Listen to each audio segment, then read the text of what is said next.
namhlanje ndifuna sikhe sithethe ngesex emtshatweni. Ndanditshilo video zam zokuqala uba ngabana if ungumntu ongekho matured emtshatweni awusoze ulenze ixesha, like awusoze. Uzawuhlala usithi wena uyamonelwa, wena uyabulawa, into zakho azilungi, like awuzolenza ixesha because kaloku wena uzixelele that uba ngabana njengoba uze apha emtshatweni uzele isex, benalaa nto uba ngabana yho finally ndatshata, isex ndizayenza imini nobusuku njani. Like isex idlala irole engaka emtshatweni? Encinci emtshatweni. Ukuba I know that basekho baredi mhlawumbi bafuna undiphikisa, but ibukela ividiyo igqibe kuqala. Show me a couple ethi andonwabanga emtshatweni, zonke izinto azihambi kakuhle emtshatweni, but because of partner yam isex akamandi, I decided to stay married naye so that sizofumana le benefit yoba sisexane. Ayikho sozuyibhaqa, ngahamba uyikhangela azozuyibhaqa. But there are many couples ezihleliyo emitshatweni yabo and they are happily married. Isex ayisekho because of health reasons, of course. Ayisekho isex but bahleli bamandi.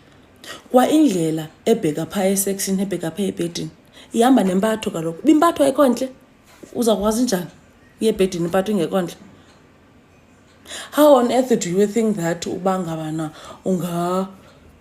ungasemudini yindoda ekubethayo, yindoda etya imali estratweni, yindoda emamela umama wayo, noba imamele wena, umfazi ukuthukayo phambi kwabantu, in fact even if ukuthuka privately, ongaxabisanga, ucinga uba kuzayiwa njani phaa ungemandanga?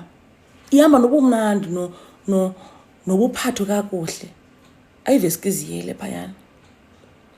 Like xa ucinga wena uba kwenziwa isex, thena aba bangatshatanga 24/7, sine-careers thina, sawudevelopana nini? Breastfeeder nini? Aba senabantu abancinci breastfeeder nini? Khona periods kaloku ke ku-period and ziyashisana ke kwiintsuku zabantu ke xa kufikela kunto ye-periods. Uya kuyifunda nini itest le uzayibhala? Assignment yona uyenza nini? Uyayilungisela nini meeting le uya kuyo ngomso njengoba uzakwenza i-presentation phaa e-boardroom? Iyawubancedisa nini abantwana homework? Adlala nini nabantwana? Because kho into ethetha ngokuba abantwana bomtshato abonwabanga emitshatweni banee-traumas. Le nto uba kaloku abangena sisithi sex. Ayibo, so competition and asizo-sex workers. There is a story bendikhe ndasifunda on Facebook. Lo mntana ubhalile ke complaining about abazali bakhe. Kwenzekile ke ba abazali bakhe financial problems, so they came up with the idea yoba ngabana indlu le yabo inkulu banayo ipomakazi, le ndlu yabo they must rent it out, then bahambe bo renta bona a small place yabo up until they find their feet of it. It is something that endibakhomendela yona yabo, laa nto ithi babakwazi uba uadjust babone uba izinto azisihambeli kakuhle ngoku, asinamali ntoni, so masirentise out, then xa izinto ziphinda zarayithi we will go back to indlu yethu. But apho bayibhatyaza khona ke ngoliye kwenzela isex phakathi kwabantwana xa sike yinto afuna ubila busuku bonke njani.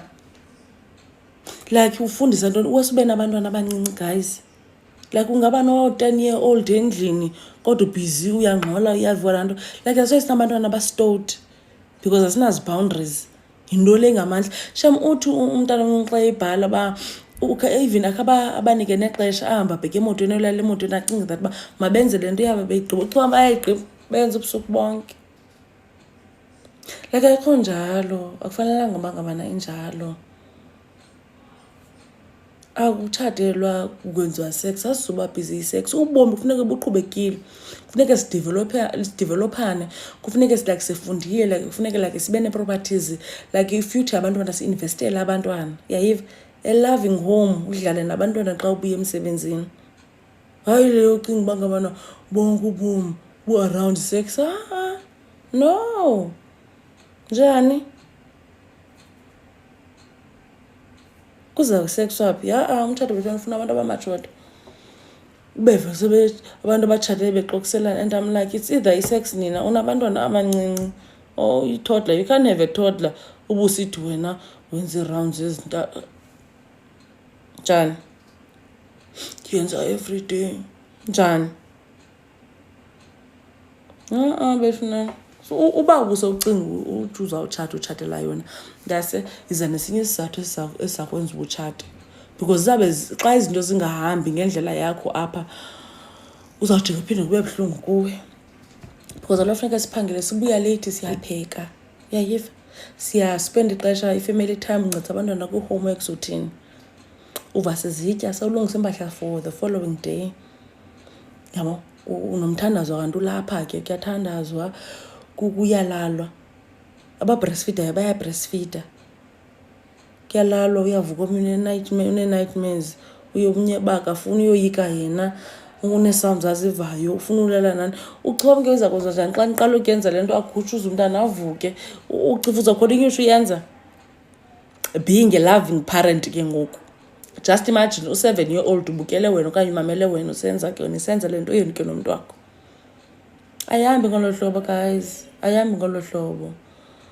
Like andiyazi uba siyithatha more especially us black people ke ngoku, amaXhosa to be exact, ayithatha phi. Because kudala umuntu ongutata wayesuka eRhawutini, xa efika utata uzawuthuma umntana uba yiyani kamakhulu nisa into ethile okanye nithi umama makasiphe iswekire. Umama seyibambile itiming kwala cala uba ngabonyana mfuneka athi spend equality time nomonokazana. Uzawubamba abazukulwana kuba petani thini, iphani inkukhu ithani, xa ndincedise nithi ifowuni ihambe. Xa usithi urhatyela ke ngabakhulule because of bangabana sekutheni sebespende ixesha bobabini. Guys, phumani kwezo ngcinga sham, because kaloku itheni isex ayiyo iyoma nomtshato. Umtshato ongomtshato ngesex tu. So ke izani nesinye isizathu sotshata, hayi isex.